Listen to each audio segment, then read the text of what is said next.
that in mind, like you said, if Cole is going to tell a joke that I'm not as quick with the timing on this, so it might show up on the recording. I can edit it tomorrow, but it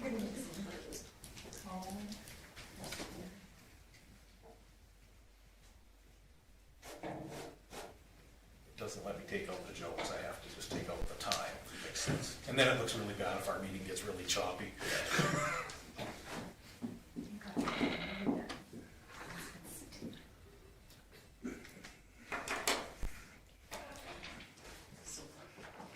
One of the other things that it lets us do is if you put an end time to the meeting, it will automatically shut the recording down as well.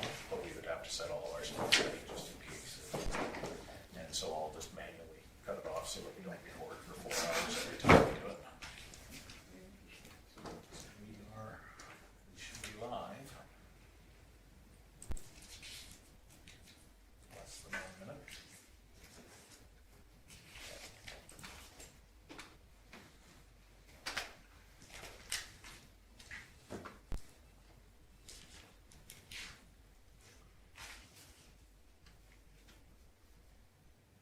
Got anything on yours yet, Karen? I do. There we are. Okay, it's 7 o'clock, we'll call the meeting to order. Any additions to the agenda? Hearing none, somebody wish to move the agenda as presented? Okay, Richard? Any discussion on Richard's motion? Hearing none, I'll call the question. Those in favor? It's carried unanimously. Okay, moving on to the minutes of the meeting of April 11th. Any errors, omissions, questions arising from the minutes? If not, Lau moves them. Any discussion on Lau's motion? Hearing none, I'll call the question. Those in favor? It's carried. Thank you. Okay, moving on to the next item, which is our auditor. Darryl Scase has kind enough to come over from Nanton and give us the 2021 audited financial statement. So the floor is yours. All right. Well, just as a sort of a general overall, I come up with a non-qualified audit report, which means it was clean. And it's not qualified. Qualified means you've got a problem and so you identify it. It's consistent every year, unqualified, so that was one thing. I think I'd just go to the income statement, which is page 4 and 5 on the bottom corner if you're watching corners.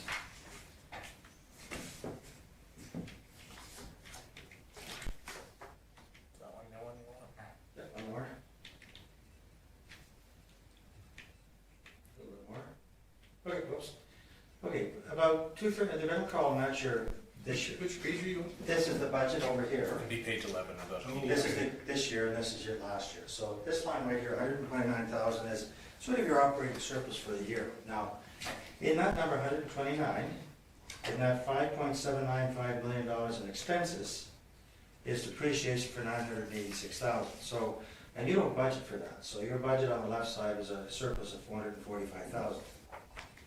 So when I add back the amortization to that center line there, which drags that 100, which makes that 129, add that 986, your actual surplus for the year was pretty good. It was about $1.1 million. So you achieved much better than your budget on the left side of 445, because that doesn't have depreciation. So your center line there is a little bit distorted because it's got depreciation, but that line 129 without depreciation would be about 1.1 million. So that was pretty good compared to the previous year, 854, and the amortization on that one would be about the same number, so about 1.8 million, 1.1 million. So that's what your surplus was for your amortization. They just use it to keep track of your assets and wind them down over the years, which they never used to do. So that's one important line. So you're doing the right thing. When I look at, I always look at going concern. Not all municipalities are necessarily kind of in that space. The small ones don't have the revenue stream for the costs they face. Like a water plant will cost a small village or a smaller community sometimes almost as much as it'll cost you, and they don't have the tax base to do it. So it's tough for some, but you've got some strength there. I calculate the total cash at the end of the year. Like, you've got a lot of cash, but some of it's linked to reserves, and some of it's linked to deferred revenue, those grants that you haven't expensed yet. and so you can't touch those or the reserves. So this year, your free cash flow that's available to use, and I think you use that to sort of determine whether you're going to adds to reserves or not, you had $529,000, almost $530,000 in cash flow available at the end of the year. And your tightest time, and Kim and I talked about that for cash, is probably around December, January. You just about run through your tax roll. You know, you're running on utilities now and other in savings. So that's a pretty good sum of money. So I think from that, you guys are going to make a decision what you're going to roll into reserves, if anything. If I can, yeah, Darryl and I Sure. had that conversation, and I guess for the new councillors here, that cash is the money that we actually roll into reserve from a surplus. Yes. So, well, there is nothing on these documents that will tell you exactly how much you should put to reserve. Darryl and I have had the conversation, and annually we look at about half of that cash, as long as we can keep ourselves. You in a need good enough money cash to position. pay the bills every month until your tax roll rolls up again. Sure.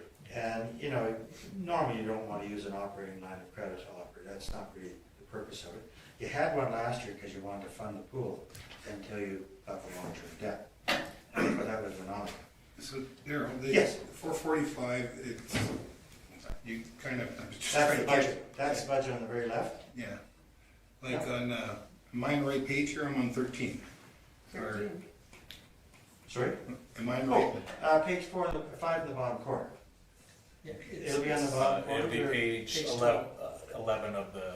Oh, sorry, yeah. Okay, that's where I'm getting a little Different number. confused. Sorry. Yeah, Okay, sorry, sorry. page 11 of the PDF. My 5, your 11. Okay. So, So that was the number I'm looking at. On the left side is the budget. mhm. The middle line is your actual surplus, but it's got depreciation there. If it wasn't in there, it'd be a little over $1 million. That 129 would look like $1 million. I must be on the wrong page. It says 5 in the bottom right I've, hand corner. I've got it as page 12 on mine. Oh. Same here. Oh, okay. Okay. Page 12 on There you this. are. There, yeah, okay. There's an original. Yeah, There's there's- a budget. yeah, There's 129. Yeah. That 129 is Yeah. drawn down by about 980,000 of Yeah. depreciation. So if you had that back, you know, you look like the budget, because you don't budget mill rate with property taxes in it. Right, You'd be hung. yeah. If it would happen. Your tax bill would be so high. And depreciation is really sort of a private sector tax deferral type of transaction. For the town, it was a means of trying to make sure your assets are being written down as their lifespan expires. Sure. Because you've got, yes. Could I, on page 4, I don't know what page that is. Yeah. Yeah. On the financial assets, due Yeah. from other governments, does that include the county? Second one from the bottom. Deferred revenue?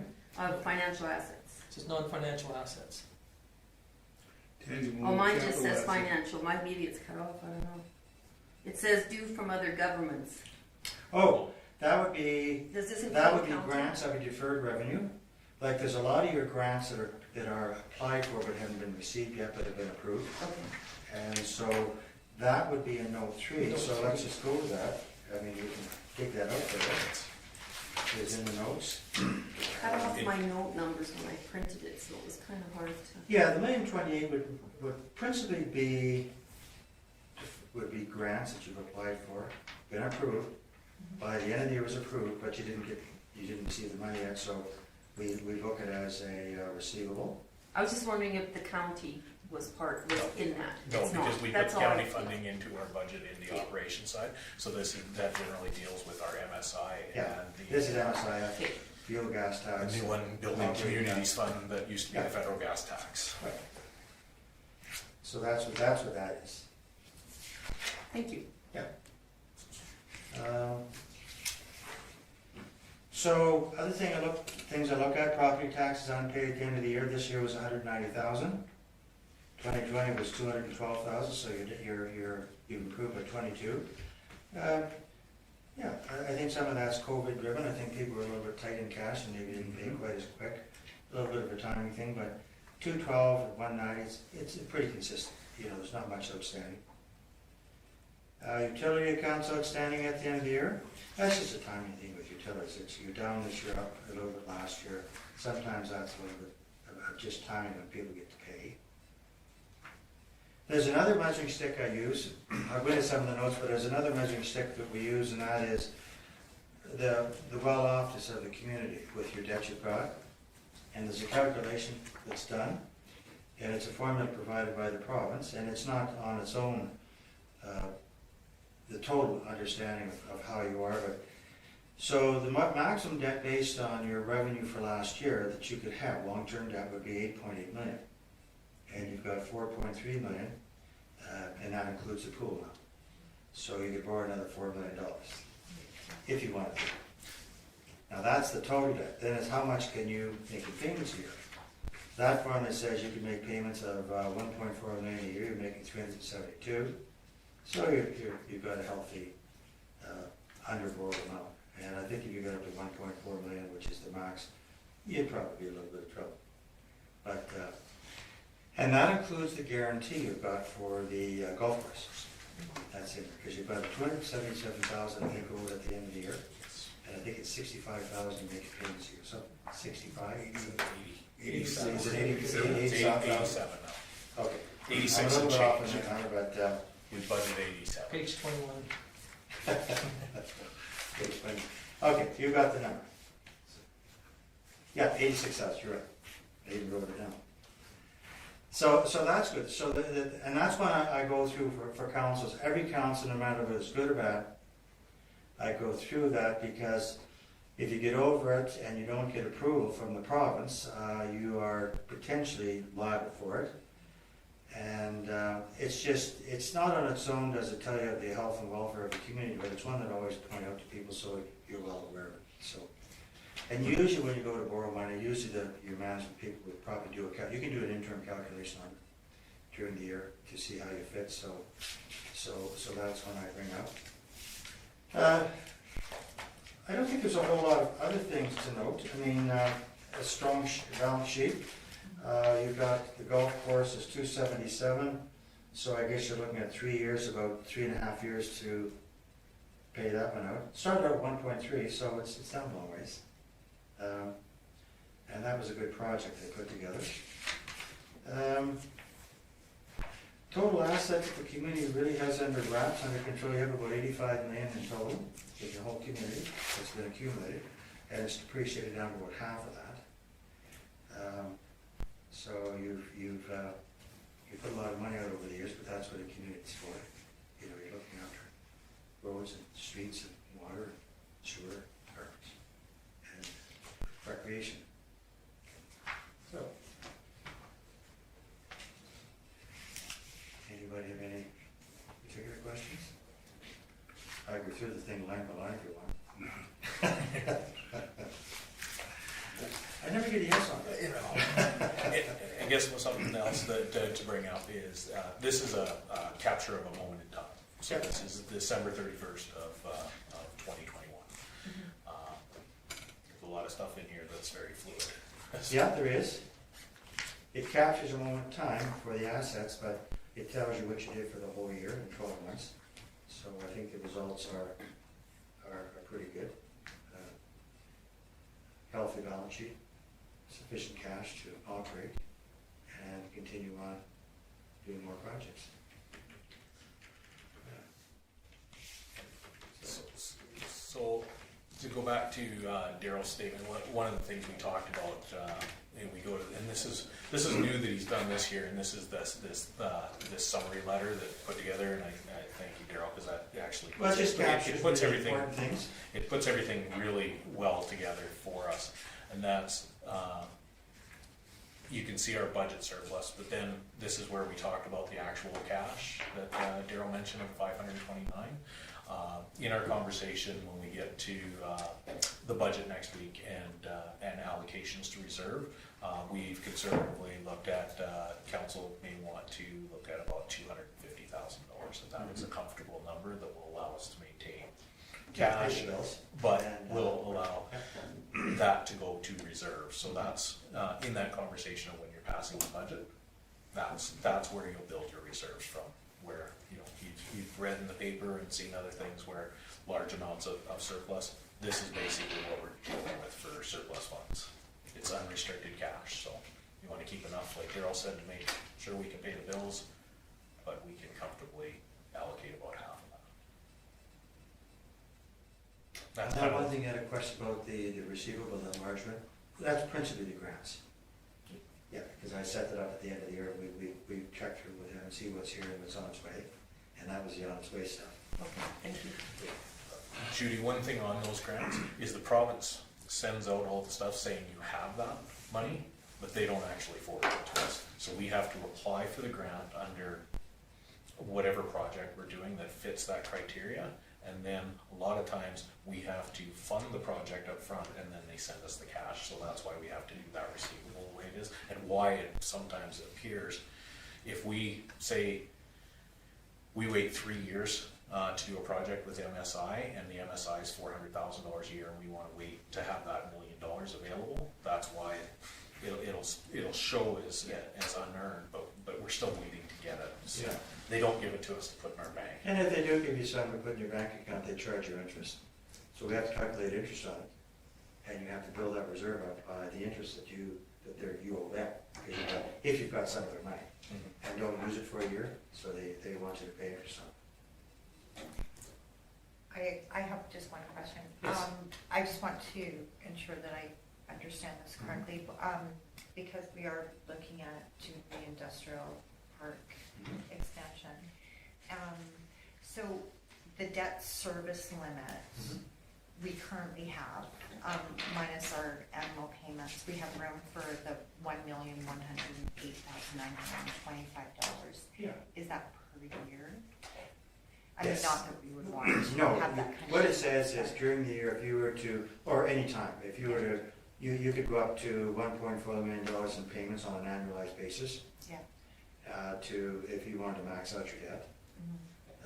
you could go up to that. That's principal and interest to get, not just principal. So you could go up to that, Thank you. which would mean you could borrow another $4 million. Well, not that we Or want to do that. And that's what he put, what Darryl put it on note 9 here, really breaks down the calculations as per the MGA and where we're at. Okay, And also makes note about the golf course in there as well. all right, thank you. So, as you all know, we put this on the agenda for later in the meeting, and if accepted, Darryl's kind of waiting on us to sign some stuff so that we can submit this to the province. We also have to submit it Have you sent this to the province yet? not yet. Okay. We're just waiting for approval Sure. from this evening. If we get it, if not, we'll get the extension. But yeah, we'll get everything signed up for you. We have to sign everything off and submit to the province, and we also make this available on our website once Do you? council's happy with it. Yeah, we post Okay. we post it as soon That's good. as it's approved. Okay, any other questions for Darryl? Okay. Well, thank you very much for Yeah, my coming over pleasure. and meeting with us again. Thanks for the information about traveling across the border. Yeah. My wife wants to go across in June. I said, oh, I'm not sure if it's that easy. Oh, we did. Oh, For some I'll people. tell her. Was that a reason not to go, Darryl? Was that just a reason not to go? People have phones. Yeah, maybe. Thank you so much for coming. Thanks, over. Darryl. Have a good evening. Thanks for coming. See ya. Thank you.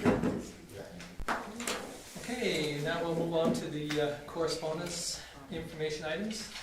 First one is a letter from Alberta Health, April update for AHS. Any questions or that might arise from Mr. Sandbeck? Okay, hearing none, we'll move on to the National Canada World Oceans Day. This is another one of those things that gets emailed to us with a request. It's, again, we'll put these on the agenda and it's kind of up to council. If you would like to do something, you can make the motion. If you don't, you can just receive it for information. Okay, hearing no motions on that, we'll just, so we need to file a correspondence for information. Judy, thank you. Any discussion on Judy's motion? Hearing none, we'll call the question. Those in favor?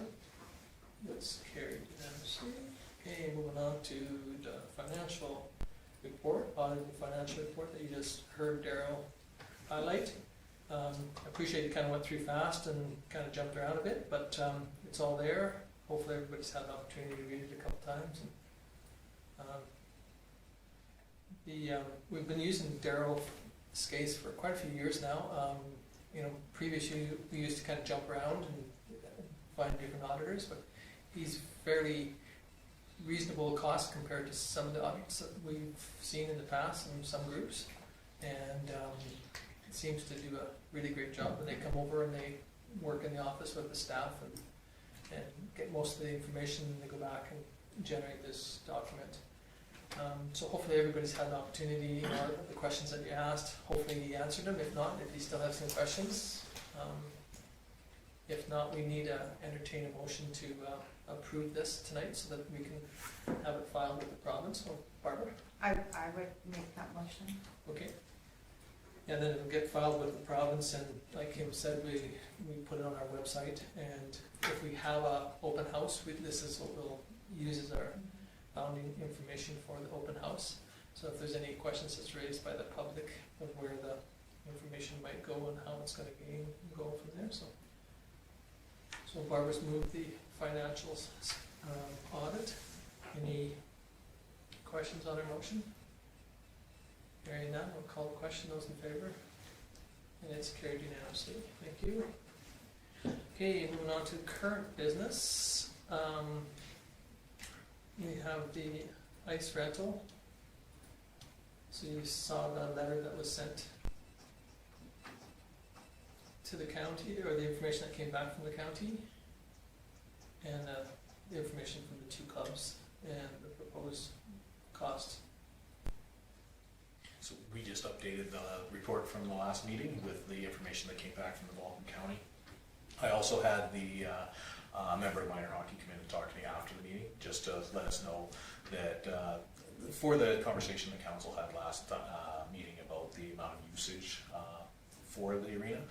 Last year it was approved last minute, so they had some trouble getting some camps set up, those sort of things. So they wanted me to let you guys know that if this is done at this time of year, it gives them a lot more time to plan. So they're hoping that with that, they can book the camps and those things earlier and be more successful in filling more ice time. And I know they reached out to a couple of councillors to bring that up as well. So that was what minor hockey wanted me to bring forward from the last meeting, was just to let you know that their commitment for that time, they're hoping to use that plus more based on having an opportunity to have more time to book things.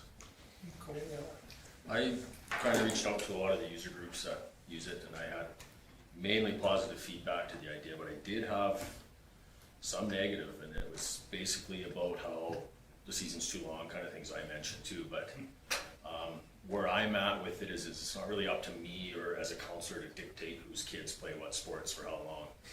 It's up to us to, make sure it's good for the community. And that member of the Minor Hockey Association reached out to me and brought something up that I was maybe overlooking. There is a potential, if our ice is in early enough, to draw other teams' interest into using our facility. It's not for sure, but other associations have expressed interest in using Vulcan, and I assume it's the Bisons. There's also talk of a potential senior AA team long-term wanting to be in our county anyways. So if we don't have our ice in, there's a potential we miss out on those opportunities. Another thing is the usage of it. I think he said there was around 60 kids per day or whatnot. I could be off on that, but the way I see it is we run other programs that have less attendance that maybe are as expensive, if not more. So to me, I'm in favor of the idea. Go ahead.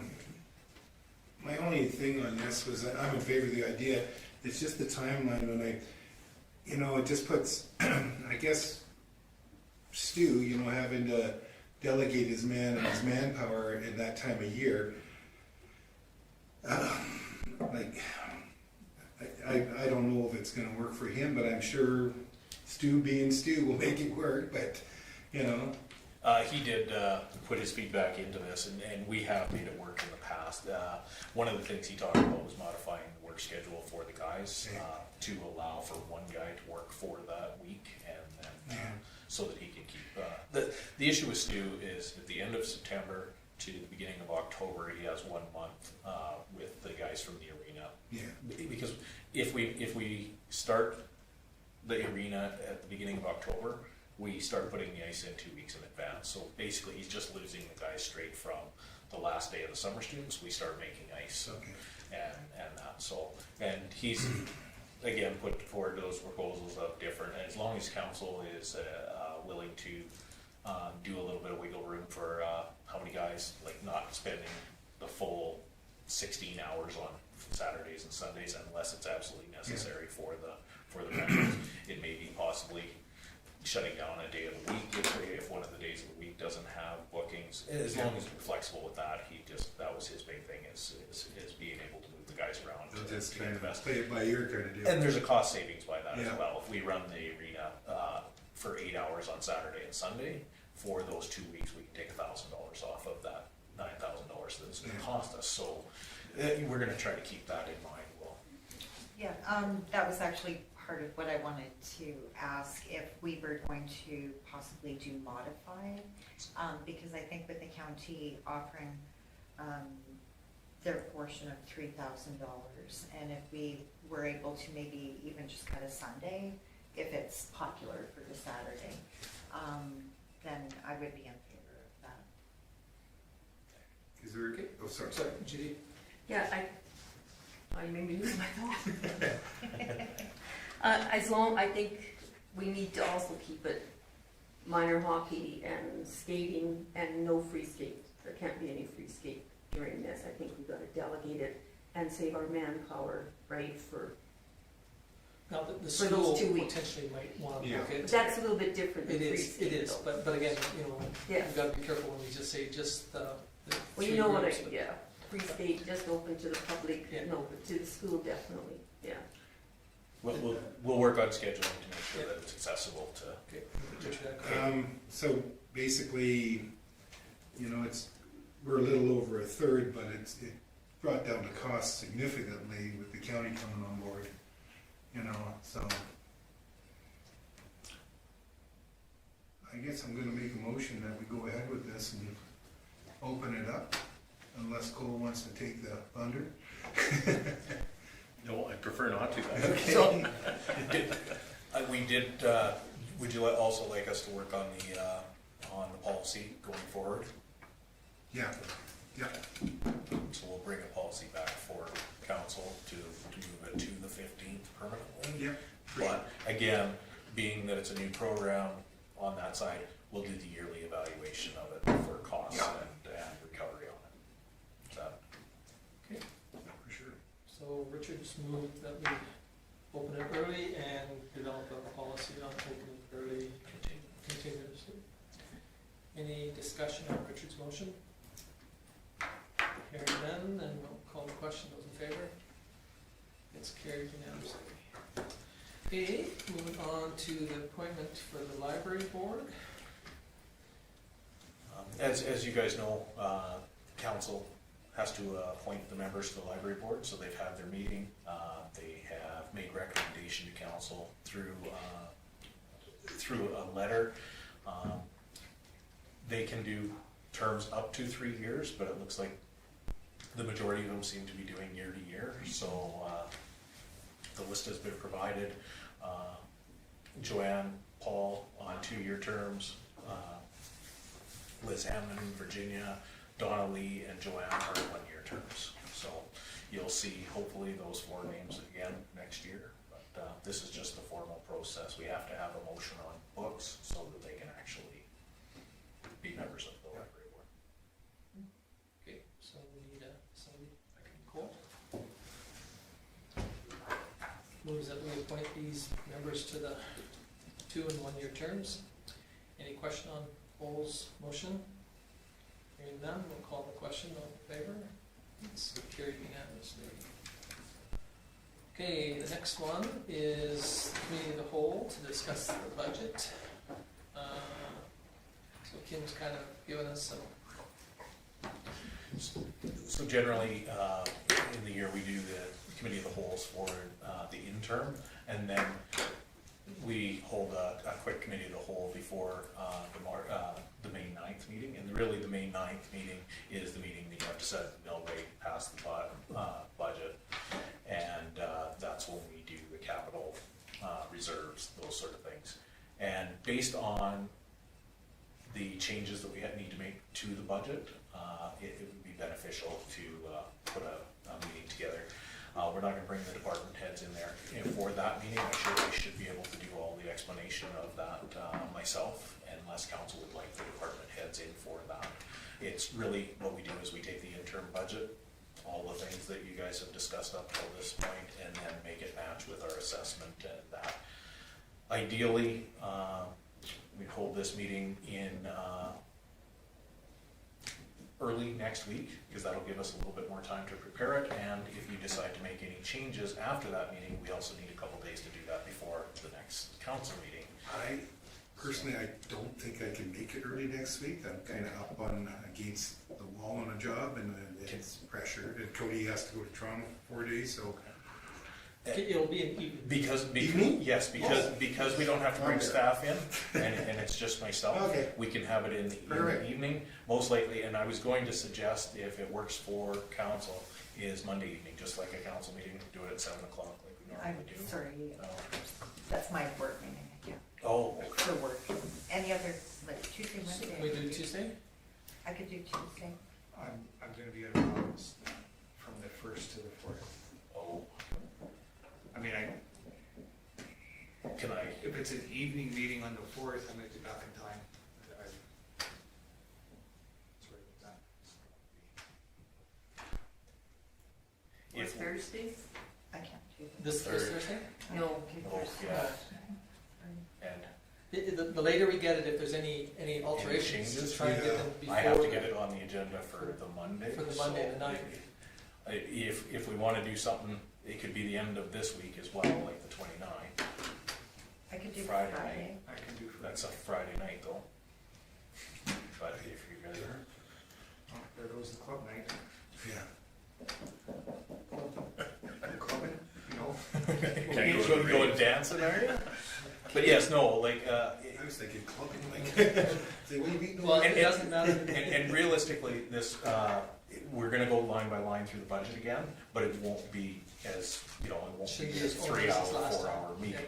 This is to identify the changes and then have your guys' feedback if you would like to see anything else change before we bring it. Theoretically, generally, on a normal year that everybody's up to speed on the whole budget process, it's usually less than an hour long. Yeah, because it's really taking the budget you've already seen, Show- adjusting these Show line them where the items. lines were helps changed, making and sure and you're then happy. taking the information that the audited financial statement brought back in and implement them in, and then discuss it so that, because we need to have it approved on the 9th meeting, or the May 9th, or else we're gonna have to have another meeting to try and get it done before taxes. Okay. Would we be possibly able to do it maybe, like 5:36? Would that work for you guys, or do you guys, are you stuck at 7, wanting it?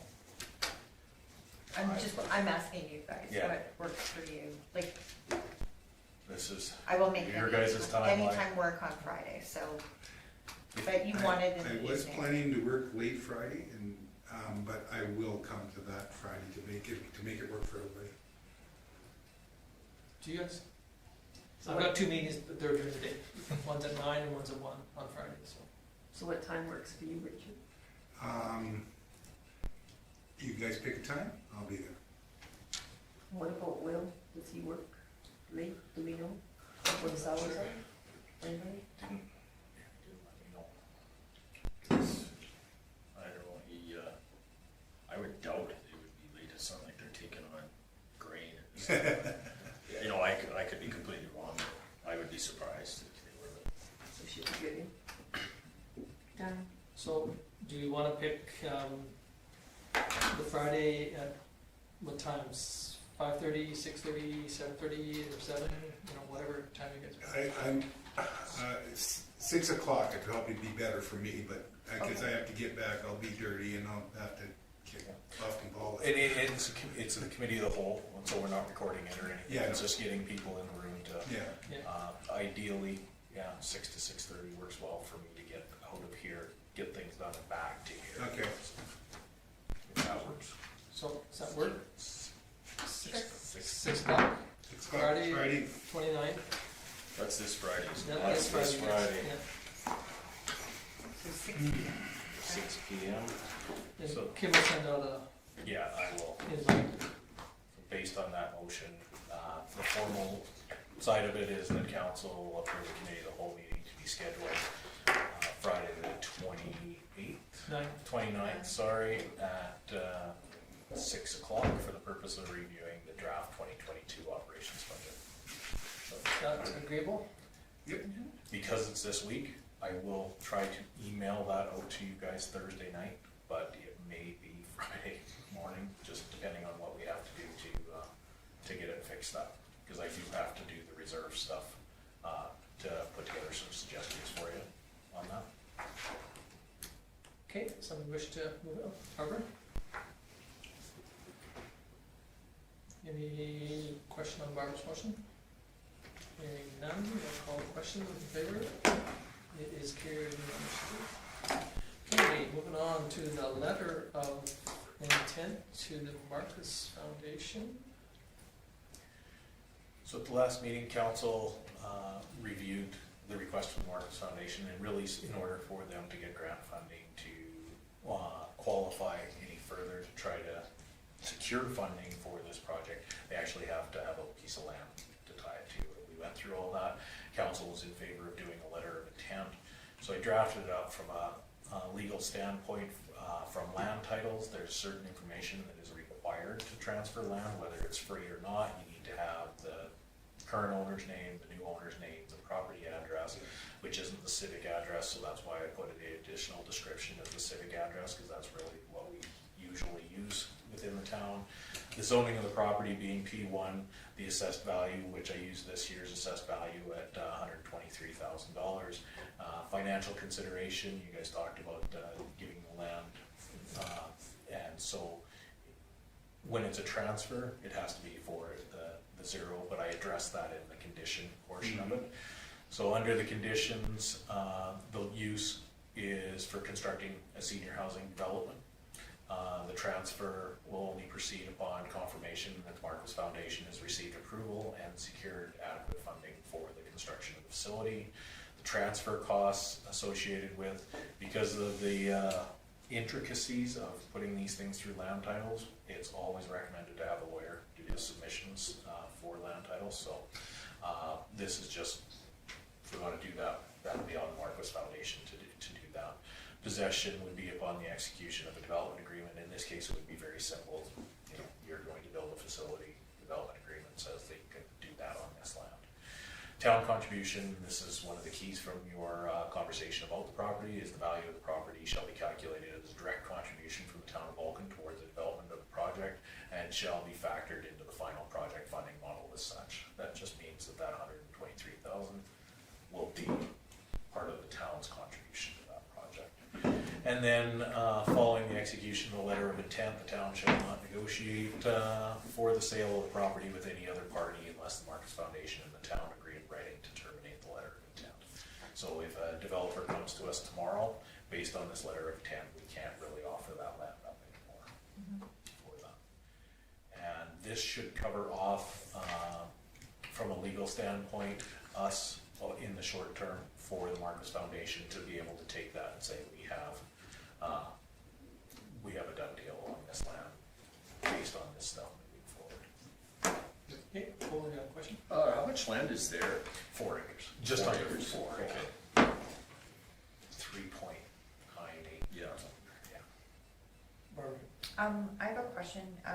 The access to get there, will it be the Marquis Foundation's responsibility, or will it be the town's responsibility to build access for the infrastructure? Well, it'll have to come off of the Juniper Road. Yeah, So there, so again, all that stuff will be nailed out in the agreement of who's gonna be responsible for development agreement for access, water, sewer, power, all those things will come up in the, whether it's who's going to, where they're gonna gain access, like there is, sewer in 2 locations, there's water in 1 location, and then there is a chance that if you needed a loop, you might have to do a directional bore underneath the highway or push, and, We may be able to move it at the top end as well. yeah, so, yeah, depending on, but anyway, all that would be addressed in the development agreement. Okay. This basically just ties our hand from selling the land and I guess gives it to the Marquis Foundation if they can move forward. Okay. Any other questions, concerns? I should pretty well address it, Judy, for his name. Yeah. Okay. And we've also, so the council knows, we've also, Marquis Foundation also asked for a letter of support because it's something that supports our community. We can do that. So we're just gonna bundle this all together and send it off to them, and hopefully that'll help with their application. Okay. Well, I'll make the motion that council approve the land transfer letter of intent with the Marquis Foundation for the property located 92 Road as presented. okay. Any question on Lyle's motion? Okay, none. I will call the question. Those in favor? That's carried unanimously. Okay, moving on to Municipal Planning Commission. Draft minutes. To apologize to those of you that read your agenda on Friday, this wasn't in there. It wasn't until I read it on the weekend that I saw that it wasn't there, and Karen was kind enough to put it in there for me this morning. I thought it was strange, we only had the, I thought, okay. Okay, any questions on this one? Okay, hearing none, we'll move on to the golf course AGM. Was there very many people there, Judy? At the, AGM. yes, there was a lot of people there. Yeah, it doesn't say how many, it just talks about who was there from the Usually they get someone to sign as they come in, but they It didn't, I was just curious, like, if, I thought maybe they might say, it was a full, oh, good. we were bringing in more chairs, Oh, that's nice, That's so excellent. that was good. okay, yeah, no, you kind of could glean some of the information from a couple of people's names, but, and then some of the questions, but that was it, I was just curious if there was good numbers. Yeah, That's no, good it was to hear. really good. And considering there was only, 2 questions, Yeah, well, usually we get annihilated, yeah, so. no, that's good. Nice having money in the bank and having good years. Well, we had money in the bank before, but they still took after somebody, which was pretty brutal. Okay, any questions for Judy? Unfortunately, she's the one that attends, so she's the one that gets to answer the questions. but- I can answer. Yeah. Okay, hearing none, we'll move on to the golf course executive minutes then. Again, any questions for Judy on that one? Is that the same meeting? No, it was the week, AGM was Thursday, Okay. and then you have a meeting with your new Okay, directors, and you yeah. pick your committees Sure. and go over stuff that you didn't want to bring up at the AGM, or you'd be there all night. Judy, what was the response regarding the potential RV development at the golf course? So, I've had, one person, or was it 2 people, say twice they've tried to purchase land going through Esther up there, because there's really no place to build a 2-story home in Vulcan other than those few empty lots on Main Street. And so they wanted either at the end of 11 or 12, and they were denied each time. So I kind of think this has been in the works for a while, because he wasn't selling the lots for houses to be built, so I don't know. And I had one guy thought that it would be great, because we need another campground in the facility. Because they had people at McGregor that wanted to stay out there for all year and just leave their trailer, and it's nice having their campfires and that. But unfortunately with Zoom, it's really hard by the time everybody gets their say, then you think, oh, why go back and bring that up? That's what's wrong with Zoom, eh? Otherwise, you could say, no, this is not a campground situation. So it's, I think you're gonna have a lot of people I've been encouraging people to come because a lot of people are upset about it, don't want it. Other people think it's a great idea. So I said, well, you want your voice heard, whichever way it is, you need to come up to the town hall. Is the golf course gonna make an official letter or comment? The golf course is, when we know the town hall, they'll announce it on the website, which is available to anybody. Yeah. But again, is the golf course gonna make anything official from the I golf don't course? know, Oh, okay. because it's really not their, I don't think, they don't feel the need for that. Okay, no, that's fine, that we've heard comments from, Well, people- I haven't heard that. I've Yeah. heard of people that live on the golf course, yeah, and some of them on the golf course thinks it's a good idea, so it's, no, I was just curious if the golf course executive were going to make an official. they haven't said. Yeah, okay, that they- which is fine, because we haven't even given it first reading yet, so. Yeah, well, that's it, so Yeah. I said it takes a while before all this comes to pass. Do we have any date in mind? No, Henry contacted me today about doing a town hall meeting, Yeah. and he just got home. He's just putting some stuff together. He's going to, as soon as it's all together, then he wants to schedule, and it sounds like the next couple of weeks. So. Has anybody else heard pros and cons? Yeah, last meeting, we had quite a discussion on the pros and cons. Kind of even? I don't know. I've heard more negative than positive, but I also recommended that people go to the public open house because I think Yes. there's a lot of misinformation Yeah, out Yes. there, and they need to hear it directly from the Yes. developers. And also, we've got beautiful pictures from Henry, and if that's how it looks, that's great, but they also had beautiful pictures for the one on top of Little Park there. That's not so pretty. And that's, like, anyone who's asked me about it, and I just have told them, like, there's been we haven't made an agreement on what officially is gonna be there, so it's really hard to voice an opinion if you don't know what's coming, Yeah, what's you don't know. gonna be there. Yeah. I mean, he might wanna, we might not be able to reach terms on how it looks, or, like you say, so Yeah, it's, there's a lot of steps before it well, happens, yeah, or like it it's, doesn't happen. it's Yeah. gotta go a long ways, so.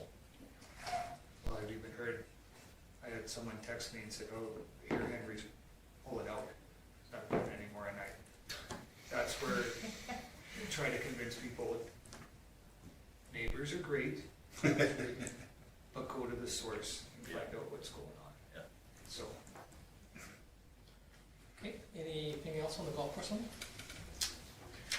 Okay, if not, Maybe I'll Oh, just, sorry. just so you're aware that next year is the 100th anniversary, so, Of the golf course. of the golf course.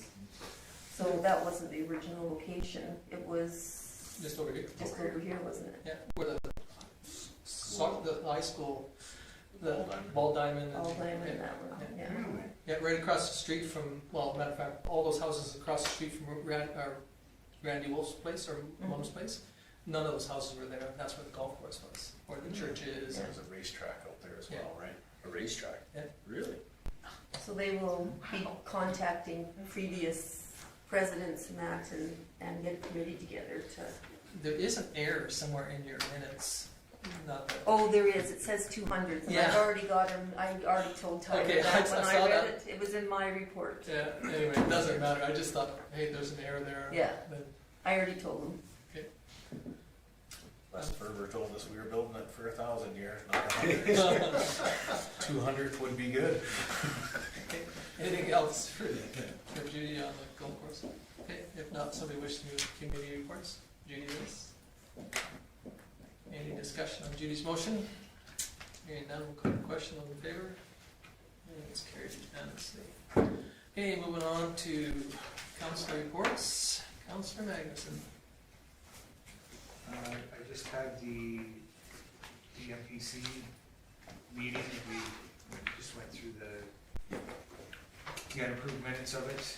I've had a few people talk to me about the potential development up by the golf course there, and once again, I think I recommended to people that, they go to the open house because there's lot of disinformation of, they're concerned about traffic going in and out for an RV place. I'm like, well, that's not what it is. This is a permanent area, place to park. But at that point, this is, I've had a few people ask about industrial and looking for commercial land as well. And I might discuss that a little bit more in camera. Okay. Any questions for Rob? Hearing none, thank you. Councillor DeBolt? I had the Water Commission budget meeting on the 21st, last Thursday. Same thing, a couple of people voicing some opinion about potential up in the golf course that they were just talking about. That was about it. I just, really quiet lately, but that was about it. Okay, any questions for Richard? Thank you. Councillor Sanderson? As you know, I was at the Senior Housing Convention in Calgary from the 10th to the 13th. 10th was registration at 4, and it was open until 9, and we stayed to the bitter end, because there is a lot of people there that have gone through building, and we had a lot of people encourage us. We found a lot of do's and don'ts and who to contact, so it was a really, really informative. That was probably our most informative time, was that first night there. So we were told how lucky we were to have our consultant Darryl, as if there's ever an issue come up, any red tape, or they say no, you have to do this, he looks after everything, and it makes it easy. So that was encouraging. On the 11th, we had the speech by Minister Khan acknowledging the need for more housing and money available. We also got to meet up with her at the reception, and she was encouraging us to continue, go forth. We even got our picture taken. We're on cement floor in a tent, and she's got on this gorgeous dress and coat, but anyhow, I digress. One of the guest speakers was Adam Creek. He was a gold medalist, 8-man rowing in 2008. They had lost out. I think they got 4th in 2004, and I think the Americans won. And he said, it's the failures that build you up for the successes. And he said we need a unity of vision and values. Definition of sanity is doing things over and over and over, whereas you need to focus on what we can control and ignore the rest. He says, my attitude, my response, my actions. So be a good mentor, let things go, build bridges, don't push wedges to tear us apart. And he also took them 4.5 years. There was 4 of them built a boat, and it was about, I don't know if it was 8 feet, quite as long as 8 feet and 4 feet wide. And they were crossing, I think, from France to Florida. And so they laughed, and they said the first week, wow, this is amazing. Second week, what the hell are we thinking? And on the 7th, he told a lot of things that happened, mutiny and everything else, but you have to learn to trust because you take turns being captain, you have to trust them.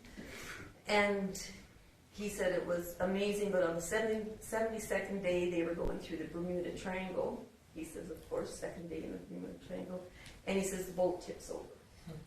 And he says he was underneath the boat, and he says you can see the blue. And he said he says that's when you have to just dig deep and say, okay, my training, your training. So he got some air, and he did get up. And the other 3 guys were up, and so he said to the one, he said, well, Dan, what do you think? Should we push the emergency response button? Yeah, I think we should. Paul, what do you think? Do you think we should push the emergency response button? He says, yeah, I think we do. Jared, do you think we should push the emergency response button? I already have, he said. And they were so well prepared, and they had pictures of the trip, and they also had the chief, I'm having a hot flash here. Whew. They also had, it's my back. They had the head guy of Search and Rescue that did the thing, and he said These guys were so organized, it was a rescue, it was not a search. He said, we knew exactly where they were. So it was interesting to hear and how that helped portray for them for the 2008 Olympics as well. So, there was more breakout sessions on 12th and 13th, all very good. More messages from government officials and AHS. So it was very informative. So then of course on the 14th, I went to the AGM. On the 19th, the regular. On the 21st, SCSS. They need a new receptionist, and they've had the most applicants they've ever had, is 18. No Ukrainian refugees yet in our area, but there is no additional funding from the government, even if they do come in. But we can accommodate and spend some provincial money for temporary Ukrainian residents and refer them to immigration service as needed. So kind of sounded like we might be getting some, but they're not here yet. Our volunteer student in supervised counseling practicum meets weekly with 5 clients in the mental health outreach program. She wants to stay on after schooling is complete. She's a registered social worker and life coach. Vulcan has the most complex cases of mental health, and therefore we've had to hire a part-time counselor, and we've hired somebody from Cochrane who will be doing it via Zoom or phone, which I have issues with, but I guess if that's the only way you can get it, but if you tick me off, I can just go, so I hope it works, because we really need it. Our numbers are higher than Arizona or any of the other large centers for mental health. Like, it's huge in our county. We voted to put our mileage rate up. I think the standard rate, and you could maybe correct me, for Canada is 61 cents a kilometer. Or is that for Alberta? The province was at 51 when we did it. Yeah, it was, but now it's... I haven't got an updated list Yeah, recently. so anyhow, it's up. They put it up to 61. So bylaws haven't been looked at since 2007, so we're reviewing those in the next meeting and updating policies over the next little while. And then today I had the victim services looking for volunteers still for our casino on August the 16th. You can see Miss Barbara. If you can go, we're also going to request new phones from the RCMP. The RCMPs provide the phones for our program manager and our call-out phone, but the phones we get are the old ones, and so this has no capability for email or taking pictures. And you want to keep the RCMP. No, we want new phones, but we're willing to pay. I don't want to spend all the money we're going to have to spend for the new ones. That's what I want. And these guys know what's going on here. But I digress again. So we're going to offer to purchase the phones, and it'll still be under the RCMP plan to see if they'll be willing to let us purchase the phones, but we're still under that we don't pay for our phones with them. Golf tournament is August 27th, so sign up if you're interested. It's a lot of fun. A lot of volunteers come out and support it as well. Our AGM is May 16th at 11 o'clock. And the new meeting will do budgeting for Solgen, and the casino report has been approved and done, so that's it for me. Okay, any questions for Judy? See, I talk lots and then you forget the question. Thank you. Moving on to Councillor Coffey. I was unable to attend the library AGM and regular meeting last week. I did attend a library meeting prior to that, just for some internal HR issues. And tomorrow I have we rescheduled the Vulcan Regional Response Shelter review, so that's tomorrow morning.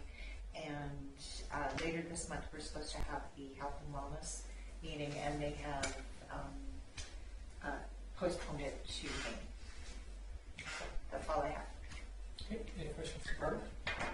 Okay, thank you. Councillor DeBolt. I had the water commission meeting on the 21st.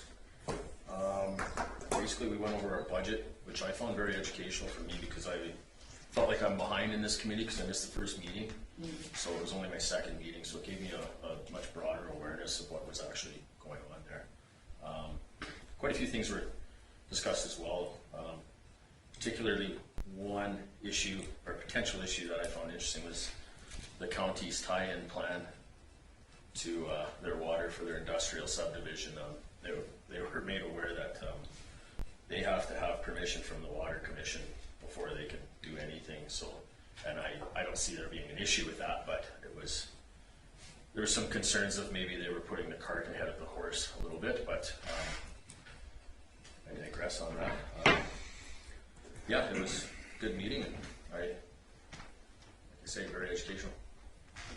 Rudy. No, exit side, exit side. Do you have that window? No, I did not. Yes, I was there as well. What date was that, It Richard? was Thursday. Thursday. Sorry, yeah. I attended that as well. I didn't know. It was brief, I guess, for our part. Seems like the exercise quite happy with our decision about the new site, and it sounds like everything's going in the right direction on that, so that's about it. Okay, any questions for Cole? Hearing none, thank you. Me, I had a RMA roundtable with the SEWA group. Unfortunately, it was on Teams platform, and I had problems getting in, so I was late, so I missed part of it. But they gave a bit of a presentation to the RMA executive, and hoping that we can get on their agenda to do at their convention in fall. Then we had and that was on Thursday, and then on Friday last week we had a SEWA EOI for the engineers, and now we have to enter into more than, first of all, originally we thought that all we had to enter into was a non-disclosure agreement, but we have to enter into an anti-bullying and an anti-lobbying, anti-bullying and anti-lobbying agreements, and so that we don't, those are two new other areas that we just found out about, so we have to have them in place. And then later, right after that, we had a SEWA executive meeting and discussed a couple things to do with the trucking, transportation of waste, and also they're doing we didn't do a waste characteristic study, but we're doing an update of the waste, the amount of waste. And so all of municipalities had quite a rise during the first couple of years, first portion of COVID in waste that went in, and now it's dropped back down to more a norm. Even though there's been population changes, it's back to more of a norm. That was it for this last week. I've got solid waste on Wednesday night, and then a SEWA normal meeting on Friday. So, and then our executive for our committee of the whole on Friday too. So that's about it for me. Anybody got any questions? If not, somebody wish to move the council reports? Richard? Any discussion on Richard's motion? Hearing none, I'll call the question. Those in favor? That's carried. Thank you. Moving on to the administration reports, activities. We've had a chance to review them. The outstanding, obviously we're starting to make some progress on the ones from the last meeting. Obviously the Four Seasons is going to be pending the town hall meeting before we do much more before we bring that back to council. The industrial park, we're going to go in camera and look at that agreement. I've already met with the county with that, and the infrastructure. I got an update from SEMA that they'll have everything done for us by the end of the week. They're hoping, so I hopefully will be able to bring information back for the next council meeting. They've got all the testing and everything, soil testing and everything done out there as well. And yeah, obviously, that all went forward as well. So unless there's any questions about any of the outstanding items. Just on the SEMA, have they put out bids, or they wait till do all the testing and then they? Yeah, no. So what they've done now is they're gonna have complete design drawings done so that we can bring them back to council with updated cut fills. So these are a lot more accurate on the costing. So then they're gonna do revised costing, and then you guys are gonna review it and say, yeah, we wanna go ahead, or no, that's it's too expensive. So that's what I'm trying to get together is the next cost estimates, that if you put it out to tender, that's what you would expect the cost to be at, within 10%. So hopefully I'll have that for the next meeting. Unless there's any questions on that. Hearing none, we'll move on to the, So very quickly, going through it, I had an MPC meeting, went very quickly, the application was approved, good discussion on it. There's something that we'll most likely be bringing back to council. We've talked about this in the past, but for home-based businesses, it's left up to MPC to determine where the utility rates are set for if they, and the MPC can do up to double of what the utilities, but there is no really matrix to put in. There's no consistency to it, so it's just whoever's at the table at the time gets to decide. So we're going to try to develop a matrix for that, and most likely the committee, the commission will send that to council for final approval as well. So, but we're going to try to put that together so that we have a little bit more consistency on that.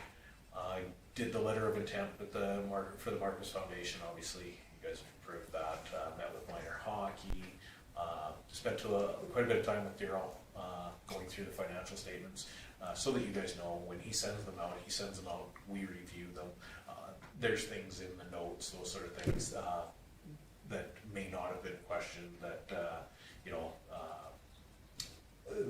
there was a spot in there about the golf course loan and our commitment to have the golf course pay that back. That agreement is now gone, so we do all those little amendments before you guys get them for review. So we were able to do that. Updated the Ag Society president on the land proposal. Both meetings went very well. I also attended the meeting as well, and the information is they're very pleased with it. But I also made sure that everybody was aware that the approval side, there's going to be some things that the town can't help with, like the approvals, all those things, because it falls within the county. Anything with transportation, I did follow up with Alberta Transportation. I don't know if I was able to put that in this report. And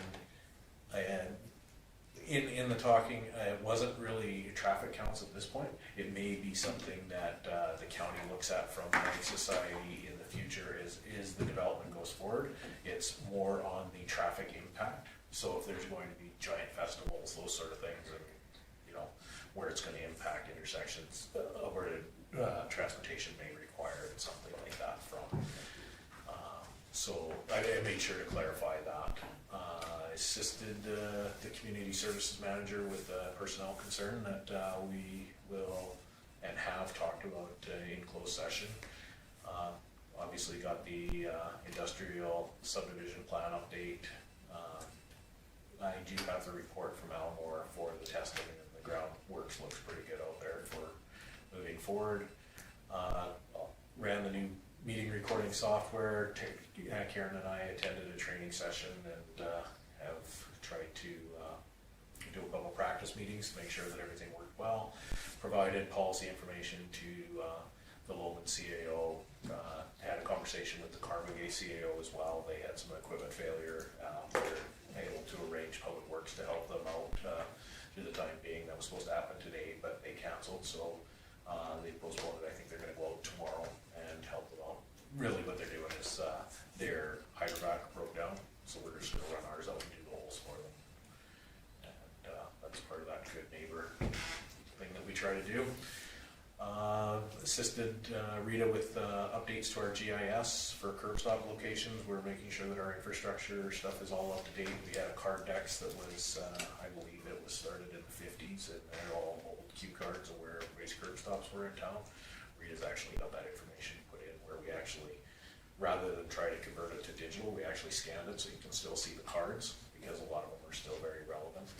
And so I helped with some of the older properties on that. Again, I've been talking to Henry lots. Really the key to this going forward is him getting more public feedback and that sort of thing, so he's really looking forward to the public open house, aside from the public engagement that council will have to do with the bylaw. So, and really want to encourage council to participate in that as well, so that you can hear the public and from Henry himself as well. We worked with the county administrator for the industrial servicing agreement, helped Flying Club out with some lease templates and different community member inquiries. Obviously, lots of people asking questions about the development. And really, that's what my feeling that I've gotten so far is there is a huge lack of proper information out there. There's people that plain think that this is a campground putting it up there, and that's not what it is. Campground you can't install kind of thing. So hopefully Henry has and I've been talking to him about that as well, making sure that, you know, when he does do the open house, that he's providing the information that people are looking for as well. So addressing council members' concern, obviously the rec programming we're still working on, and some procedural items, and the formal meetings that I attended were the MPC, iCompass implementation for the video manager, and obviously the Ag Society meeting. And like I said, it was very brief, but it was good information. I believe we had a couple councillors who were there for the rest of that meeting as well. So that's my report. Okay, any questions for Kim on the CEO report? If not, somebody wish to, Barbara?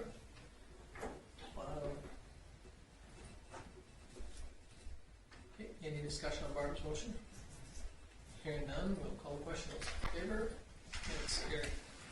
Okay, so now we're proposing to go in closed session for two items: the Vulcan County Industrial Park infrastructure, local public body confidence, Flight Act, Section 23, and underneath the recreation agreement, local body, public body confidence, Flight Act, it's under Section 23. So we need a motion to move in camera. Judy, at 8:11.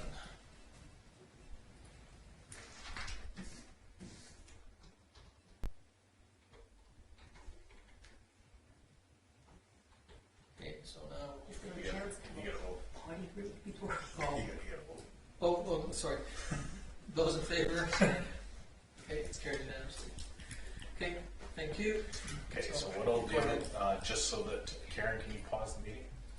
Yeah, and Judy's gonna go. Yeah. Sure. Go for it.